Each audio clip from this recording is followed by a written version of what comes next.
1871년 6월 1일 광성보 함락, 조선군의 결사항전. 그 끝은 1871년 6월 1일 강화도의 해안이 고요한 아침을 맞이했을 때 그 누구도 그날 벌어질 비극적인 사건을 예상하지 못했습니다.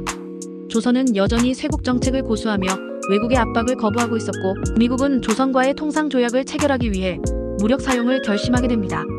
이 사건은 단순히 군사적 충돌을 넘어 두 나라 간의 역사적 갈등의 서막이었습니다. 조선은 19세기 초부터 외국과의 접촉을 극도로 제한하고 있었고, 특히 서양 세력에 대해서는 강한 경계심을 가지고 있었습니다. 그러나 1866년 제너럴 샤머노 사건을 기점으로 외세의 위협은 점차 심각해지기 시작했습니다. 제너럴 샤머노 사건은 조선이 서양과의 무역을 거부하면서 발생한 충돌로, 그로 인해 미국과의 관계는 더욱 악화되었습니다. 이어서 1871년 미국은 이 사건의 책임을 묻기 위해 군대를 파견하기로 결심합니다. 미국의 아시아 함대 사령관 존 로저스는 5척의 군함과 650명의 병력을 이끌고 강화도를 향해 출발합니다. 5월 26일 미군은 영종도 앞에 정박하여 정찰을 시작합니다. 그러나 조선은 이에 대해 경계를 늦추지 않고 강화도 방어를 준비합니다. 6월 1일 미군 함대는 강화도 앞에서 포격을 시작합니다.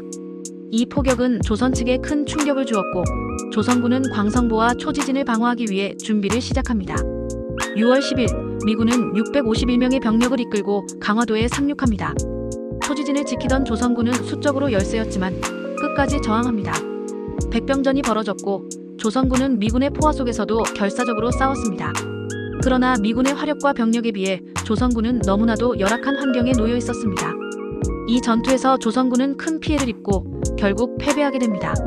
그날 밤 미군은 광성보를 향해 포격을 계속했고, 조선군은 절망적인 상황에서 저항을 이어갔습니다. 하지만 미군의 압도적인 화력에 조선군은 더욱 몰리고 결국 광성보는 함락됩니다.